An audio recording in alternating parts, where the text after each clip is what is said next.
அஸ்ஸலாமு அலைக்கும். இன்னைக்கு ஒரு கை டிசைன் நம்ம பார்க்கலாம். சிம்பிளாகவும் இருக்கும், அழகாகவும் இருக்கும். ஃபர்ஸ்ட்டு நான் 9 இன்ச்சில் ஒரு லைனிங் ஃபேப்ரிக் எடுத்திருக்கேன். மேலே கிராஸாக இருக்கிறதுனால நான் மார்க் பண்ணியிருக்கேன். அண்ட் கீழே 1 இன்ச் நான் மார்க் பண்ணிக்கிறேன். எனக்கு கை 8 இன்ச் தேவை. ஸோ 9 இன்ச் துணி எடுத்துட்டு 1 இன்ச் மார்க் பண்ணிக்கிறேன். அண்ட் இந்த பக்கம் ஒரு 5.5 இன்ச் நான் மார்க் பண்ணிக்கிறேன். ஒரு 3.5 இன்ச் நமக்கு டிஃப்ரெண்ட் இருந்தால் போதும். துணி அகலத்தில் ஒரு 3 இன்ச் எக்ஸ்ட்ரா எடுத்திருக்கேன். ஏன்னா பஃப் வைக்க போகிறேன். பஃப் வைக்கிறதுக்கு மேலே நம்ம சுருக்கங்க போடுவோம். இது வேறு டிசைன். இப்போ இவ்வளோ தூரம் நமக்கு பஃப் வரும், குட்டி குட்டி ப்ளீட்ஸ் வரும். அதுக்காக மேலே நான் மார்க் பண்ணும்போது ஸ்ட்ரைட்டாக மார்க் பண்ணியிருக்கேன். இவ்வளோ தூரம் நமக்கு பஃப் வரும். ஸோ இந்த சைடு இந்த துணியில் ஒரு பாதி அளவுக்கு இப்படி கிராஸாக நான் மார்க் பண்ணிக்கிறேன். 1 இன்ச் அந்த மார்க் பண்ணியிருக்கோம் அங்கேருந்து. இப்போ நான் மார்க் பண்ண இந்த லைனிங் துணியில் இந்த கையை நான் வெட்டிக்கிறேன். இந்த ஷேப்பு இப்படி தான், நடுவில் இப்படி கிராஸாக வரும், மேலே தூக்கி இருக்கிற மாதிரி வரும். சைடில் 1.5 இன்ச் வைக்கிறதுக்கு விட்டுருக்கேன். அண்ட் இந்த கைக்கு வரைஞ்ச அந்த ஷேப் நான் வெட்டிக்கிறேன். நடுவில் அந்த கர்வ் வரும்போது மேலே ஸ்ட்ரைட்டாக வச்சு தான் நான் வெட்டியிருக்கேன். இதே மாதிரி நான் மெயின் ஃபேப்ரிக்லாம் வெட்டிக்கிறேன்.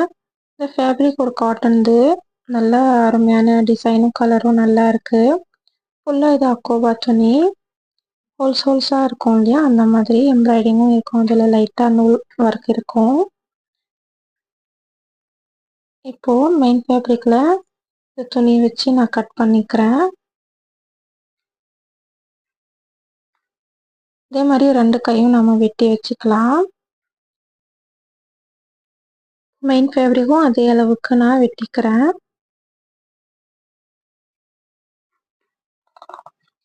குழந்தைங்களுக்கு நீங்கள் எடுக்கிறீங்கன்னா ஒரு 6 இன்ச் நீளத்தில் எடுங்க, இல்லைன்னா 5 இன்ச் நீளத்தில் எடுத்து அகலம் நம்ம நார்மலாக வைக்கிற அளவை விட ஒரு 3 இன்ச் எக்ஸ்ட்ரா வைங்க.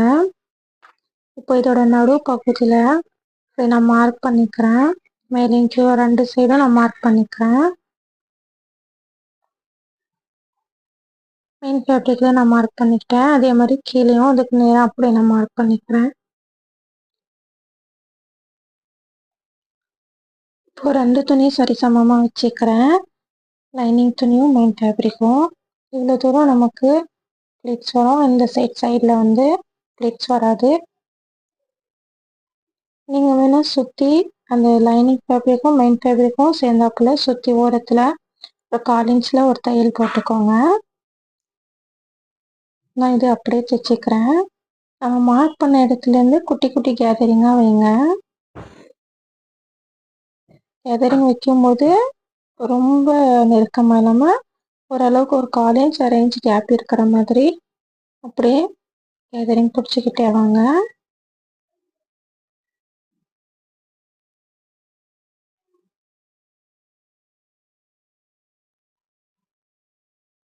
மேலே பிடிச்சிட்டோம். அதே மாதிரி இந்த சைடு கீழேயும் பிடிக்க போகிறோம். இந்த மார்க் பண்ண இடத்துலேருந்து நான் அப்படியே தைச்சிட்டே வரேன்.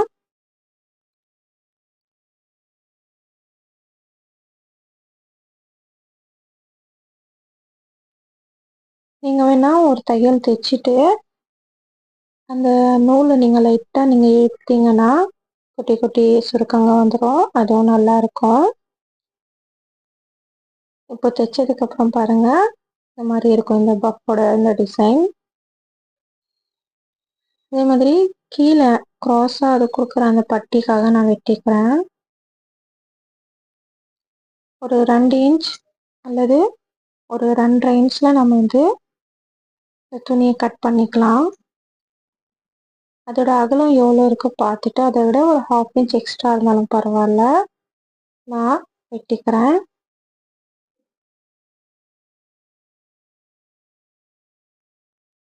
ஒம்பது இன்ச் இருக்குது. நமக்கு 9 இன்ச் அதில் வச்சுருக்கோம். 9 இன்ச் இருக்குது. ஸோ 2 பட்டி நான் வெட்டிக்கிறேன். ஒரு கைக்கு 2 பட்டி. ஸோ ஃபஸ்ட்டு ஒரு கை உங்களுக்கு தைச்சு காமிக்கிறேன்.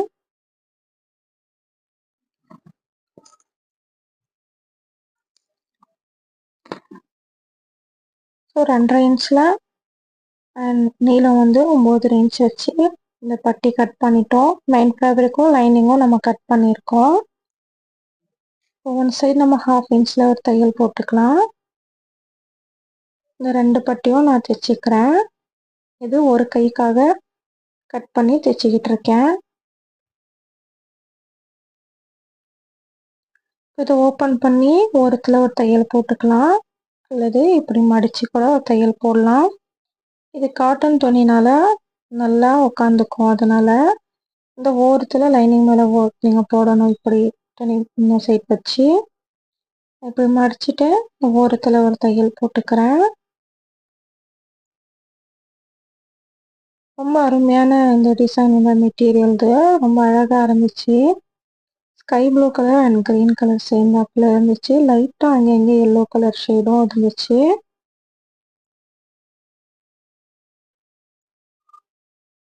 ரொம்ப சரிசமமாக கரெக்டாக இருக்கா பார்த்துக்கணும். சைடில் இருக்கிற எக்ஸ்ட்ரா துணி அதை நான் லைட்டாக வெட்டிக்கிறேன் ஒரு 1/4 இன்ச்சில். ஸோ நமக்கு ஒரு 1¼ இன்ச்சில் நமக்கு அந்த பட்டி கிடைக்கும். இப்போ நம்ம என்ன பண்ண போகிறோன்னா, தையல் பகுதி கரெக்டாக இந்த பக்கம் லெஃப்ட் ஹேண்ட் சைடு இந்த வி ஷேப்பில் வர மாதிரி வச்சுக்கிறேன். ஓப்பன் இருக்கிற சைடு நான் லைட்டாக இப்படி வச்சு தைச்சிக்கிறேன். அதனால அந்த கார்னர் அப்படியே சேர்ந்தாப்புல வச்சு ஒரு பாக்ஸ் மாதிரி இப்படி நான் தைச்சிருக்கேன். இப்போ இந்த பஃபோட அந்த கையோட கீழ்ப்பகுதியில் சென்டர் பாயிண்ட் எடுத்து மார்க் பண்ணிவிட்டு, இப்போ இந்த துணி வச்சு இப்படி பார்த்துட்டு ஒரு தையல் போடணும், இந்த பக்கம் ஒரு தையல் போடணும். அப்படியே இப்படி வச்சுட்டு ஒரு 1/2 இன்ச்சில் ஒரு தையல் போட்டுக்கிறேன். இது காட்டன் ஃபேப்ரிக்கில் இருந்தனால பரவாயில்ல. நீங்கள் பாலிஸ்டர் துணி அப்படி தைக்கிறீங்கன்னா அந்த பட்டிக்கும் இந்த கைக்கும் தனித்தனியாக ஒரு ஓவர்லாக் அடிச்சுட்டு அப்புறமா இந்த ஜாயின் பண்ணுங்கள். ஏன்னா நம்ம துணியை வந்து இந்த கை போடும்போது எடுக்கும்போது கை கொஞ்சம் லைட்டாக நமக்கு டைட்டாக இருக்கும். அப்போது நமக்கு பிசர் நிறைய விடுறதுக்கு வாய்ப்பு இருக்குது. இப்போ இந்த தைச்சிட்டோம். இந்த சென்டரில் மட்டும் லைட்டாக நான் கையில் நான் தைச்சிப்பேன். இப்போ இதுக்கு மேலே ஓரத்தில் ஒரு தையல் போட்டுக்கிறேன். அவ்வளோதாங்க, ரொம்ப ஈஸியான ஒரு கை நமக்கு ரெடி ஆயிடுச்சு.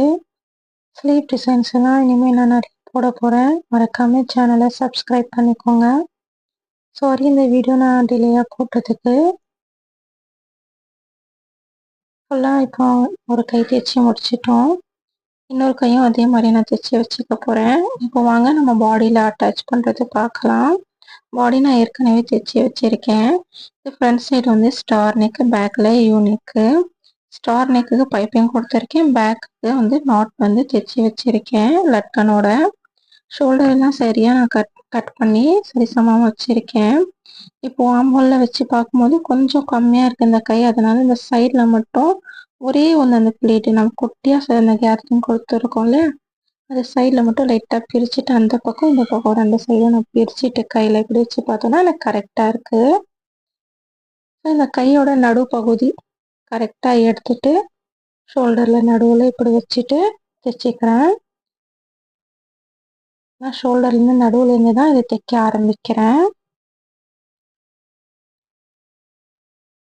ஸோ இந்த சுடிதார் கைக்கும் இல்லை, ப்ளவுஸ் கைக்கும் நம்ம தாராளமாக இந்த மாதிரி டிசைன் தைக்கலாம், அழகாக இருக்கும். ப்ளவுஸ் கைக்கும் நான் வந்து தைச்சி நான் ஷார்ட்ஸ் வீடியோவெல்லாம் நான் போடுறேன். ஒன் சைட் தைச்சிட்டோம், அதே மாதிரி இந்த சைடும் நான் வந்து மெதுவாக தைச்சிக்கிறேன். 4 துணியும் கரெக்டாக வச்சுக்கிறேன். பிகினஸாக இருக்கிறவங்க 2 துணியில் இந்த பாடி துணிலையும் நான் இந்த கை துணிலையும் தனித்தனியாக ஒரு தையல் போட்டு வேணால் நீங்கள் தைக்கலாம். பாருங்கள், கை தைச்சி முடித்ததுக்கப்புறம் எப்படி இருக்குது அண்ட் ஃபுல்லாக நான் தைச்சதுக்கப்புறம் எப்படி இருக்குன்னு இதோட அவுட்லுக் காமிக்கிறேன். இங்கே தான் நான் கொஞ்சம் லைட்டாக ஸ்டிச் பண்ணிக்க போகிறேன். இந்த கையும் இதே மாதிரி தான். இந்த ஓரத்தில் நீங்கள் ஒரு சின்னதாக ஒரு பீட்ஸ் ஏதாச்சும் கொடுத்தீங்கன்னா அழகாக இருக்கும். வாங்க இப்போ இதோட அவுட்லுக் நம்ம பார்க்கலாம். பாருங்கள், தைச்சி முடித்ததுக்கப்புறம் இது கொஞ்சம் லைட்டாக ஹாப்பியான பர்சனால் கொஞ்சம் அகலமான கை வச்சுருக்கேன். பாருங்க 1.75 இன்ச்சில் இந்த பட்டி இருக்கு. கரெக்டாக நம்ம மெஷர் பண்ணி பார்க்கும்போது ஏன்னா நம்ம 1/2 இன்ச் நம்ம தைக்கிறோம்னாலும் 1/4 இன்ச் 1/2 இன்ச்சுக்கு நடுவில் தான் நம்ம தைப்போம். நடுவில் லைட்டாக நான் அந்த டிசைன்லாம் லைட்டாக தைச்சிருக்கேன் கைக்கு. நீங்கள் வேணால் அதில் வந்து ஒரு டேப்லெட் பட்டன் பீட்ஸ் அந்த மாதிரிலாம் நீங்கள் வந்து போடலாம், அழகாக இருக்கும். கீழே இந்த மாதிரி ப்ளீட் வச்சு தைச்சிருக்கேன். ஒரு 6 இன்ச் அல்லது 7 இன்ச்சில் இருக்கும். அது கரை பகுதி கீழே வர மாதிரி வச்சு தைச்சிருக்கேன். ஒரு 3.25 மீட்டர் இல்லை 3.5 மீட்டரில் நமக்கு அழகான ட்ரெஸ் ரெடி ஆகிடும். ட்ரெஸ்ஸோட பேக்கில் நான் வந்து கிளிப்பு மாட்டியிருக்கேன், அதனால் உங்களுக்கு ஸ்லிம்மாக தெரியும். இது நெக்ஸ்ட்டு ட்ரெஸ்ஸு பாருங்கள். இதுவும் அக்கோபா மெட்டீரியல் தான், ஆனால் நெட் ஃபேப்ரிக் மாதிரி இருக்கும். இதோட பிரிண்ட்டும் ரொம்ப அருமையாக இருந்துச்சு. க்ரே அண்ட் இந்த ஸ்கை ப்ளூ அந்த மாதிரி கலந்த மாதிரி. இதுக்கு நார்மலான ஒரு கை தான். கைக்குமே பைப்பிங் வச்சுருக்கேன் அண்ட் நெக்குக்கும் பைப்பிங் வச்சுருக்கேன். சிம்பிளான ஒரு ட்ரெஸ்ஸு. ஒரு 10 வயசு குழந்தைக்கு தைச்சிருக்கேன். கொஞ்சம் ஹைட்டாக இருக்கிறவங்க முட்டி வரைக்கும் வரவங்க முட்டியோட கொஞ்சம் கீழே வரும். சிம்பிளாக இருக்குது பாருங்கள். கீழே போய்ட்டு ஒன்றுமே இல்லை. அதோட டிசைன் பாருங்கள். நெட்டு துணி, அக்கோபா துணி தான். ரொம்ப சாஃப்டாக நல்லா இருக்குது. இது பிரிண்ட்லேயும் குட்டி குட்டியாக அந்த பிங்க் கலர் பூ வச்சுருக்காங்க. லீஃப் டிசைன் அந்த பூ நல்லா இருக்குது. இதோட பேக் டிசைன் வந்து சிம்பிளாக தான் வி நெக் வச்சுருக்கேன். ஃப்ரண்ட்டு நெக்கு ஒரு 5 இன்ச்லனா 4.5 இன்ச்சில் வச்சுருக்கேன். பேக் நெக்கு வந்து ஒரு 6.5 இன்ச்சில் வச்சுருக்கேன். பேக் நெக் வந்து வி ஷேப்னால வி ஷேப்பில் அப்புறம் நெக்கு ரவுண்டாக அப்படிங்கிறத தரீங்கன்னா நீங்கள் ஒரு 5 இன்ச்சு 5.5 இன்ச்சில் வைக்கலாம். பேக்கில் ஃபுல்லாக ஜிப் வச்சுருக்கேன். அப்போ தான் ஓப்பன் பண்ணி மாட்டும் போது ஃபிட்டிங்காக நல்லா இருக்கும். அந்த இடுப்பில் நம்ம தையல் தைச்சிருக்கோம்ல, அதுக்கு கீழே வரைக்கும் நான் இந்த ஜிப்பு வச்சுருக்கேன். ஃபிட்டிங்காக நல்லா ஃப்ராக் நல்லா அழகாக போடணுன்னா இந்த மாதிரி பெரிய ஜிப்பாக வச்சுக்கிங்கன்னா உங்களுக்கு வேர் பண்ணுறதுக்கு ஈஸியாக இருக்கும். ரிமூவ் பண்ணும்போது போடும்போதெல்லாம் நல்லாயிருக்கும். ஃப்ரீயாக நீங்கள் போடலாம் எடுக்கலாம். ஸோ இது ஒரு ட்ரெஸ்ஸோட டிசைன்.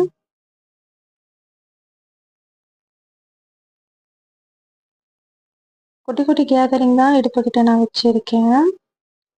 போடுறதே தெரியாது, அவ்வளோ கம்ஃபர்டபுளாக ரொம்ப அருமையாக இருக்கும். சிம்பிளான ட்ரெஸ் ட்ரை பண்ணுங்கள். அண்ட் அடுத்த டிசைன் வந்து ஃபஸ்ட்டு நம்ம பார்த்தோம் இல்லையா அக்கோபா துணியில் தைச்சது, அதே மாதிரி இதுவும் அக்கோபா துணி தான். ஒரு ஒயிட் அண்ட் ப்ளூ கலர் காம்பினேஷனில் இருக்குது. இதுக்கும் நான் பின்னாடி கிளிப்பு மாட்டியிருக்கேன். ஹாப்பியான பர்சன் தான். நெக்கு கிட்ட பாருங்கள், இந்த மாதிரி ஸ்கேலப் டிசைன் வச்சுருக்கேன். ஆனால் நெக்கு வந்து டிஃப்ரெண்ட்டாக வேணும்னு கேட்குறாங்க. ஸோ அதனால் நான் இந்த மாதிரி டிசைன்ஸ் செலக்ட் பண்ணி வச்சுக்கிட்டு இருக்கேன். ஸ்ட்ரைட்டாக லைன் வந்து அதுக்கப்புறம் இந்த ஸ்கேலப் ஒரு 5-6 வர மாதிரி. உள்ள காட்டன் லைனிங் தான் கொடுத்துருக்கேன். இதுலேயும் அக்கோபானால ஹோல்ஸாக இருக்கும். கைக்கு சிம்பிளாக பைப்பிங் வச்சு முடிச்சிருக்கேன். இவங்களுக்கு தான் நான் ஃபஸ்ட்டு தைச்சேன் அந்த பஃப் வச்ச கை வச்ச அந்த ட்ரெஸ்ஸு. 2 ட்ரெஸ் அவங்க தைச்சிருக்காங்க. 2வதும் அது பார்த்த ட்ரெஸ் வந்து இவங்க பொண்ணுக்கு தைச்சிருக்கேன். இதுக்கும் கீழே ஃப்ரில் கொடுத்துருக்கேன். ஸோ ரொம்ப அழகாகவும் அருமையாக இருந்துச்சு இந்த 2 காட்டன் ட்ரெஸ்ஸும். பொதுவாக எல்லா நேரத்துலையும் நம்ம காட்டன் ட்ரெஸ் வேர் பண்ண முடியும். ஸோ கொஞ்சம் மாடலாக டிசைனோட தைக்கும் போது நமக்கு ஒரு நியூவாக நல்லா அழகாக தெரியும். நெக்ஸ்ட்டு ட்ரெஸ் பாருங்கள். ஃபஸ்ட்டு நான் காட்டின அதே மெட்டீரியலில் தைச்சது இதுவும். இவங்களுக்கு ஒரு 2 மீட்டரில் தைச்சிருக்கேன். பானிக் தான் வச்சுருக்கேன். நல்லா பாக்ஸ் ஷேப்பில் பானிக் வச்சுருக்கேன். அண்ட் கீழே இந்த மாதிரி குட்டி குட்டி ப்ளீட் வச்சுருக்கேன். இதுவும் அதே குழந்தைக்கு தைச்சது தான். நல்லா ப்ளெயினாக இருக்கும். இந்த துணியுமே பாருங்கள், நல்லா அந்த ஒட்டை ஒட்டையாக இருக்க தெரியுது பாருங்கள். அக்கோபா துணி, பியூர் காட்டன். அதுவும் சிம்பிளான ஒரு நெக்கு அண்ட் சிம்பிளான கை. அது எல்லாத்துக்கும் பைப்பிங் வச்சுருக்கேன். இந்த கைக்கு பைப்பிங் நான் வைக்கல. நெக்குக்கு மட்டும் பைப்பிங் வேணும்னாங்க. ஸோ லைட்டாக ஸ்கை ப்ளூ கலரில் இருக்கிற மாதிரி பைப்பிங் கொடுத்துருக்கேன். பேக்கில் ஜிப்பு பாருங்கள், ஜிப்பு வச்சு மேலே ஹூக் வச்சுருக்கேன். அண்ட் கொஞ்சம் ஜிப்பு பெருசாக இருந்தால் தான் ஃபிட்டிங்காக நல்லா போட முடியும். ஃப்ரண்ட் அண்ட் பேக் பானைக்கு கொஞ்சம் ப்ராடாக இருக்கும். ஸோ நீங்கள் உங்கள் குழந்தைங்களுக்கு தைக்கும் போது உங்களுக்கு தகுந்த மாதிரி நீங்கள் டிசைன் செலக்ட் பண்ணி போடுங்க. ஐ ஹோப் உங்களுக்கு இந்த டிசைன்ஸ் பிடிச்சிருக்கும்னு நினைக்கிறேன். மறக்காமல் சேனலை லைக்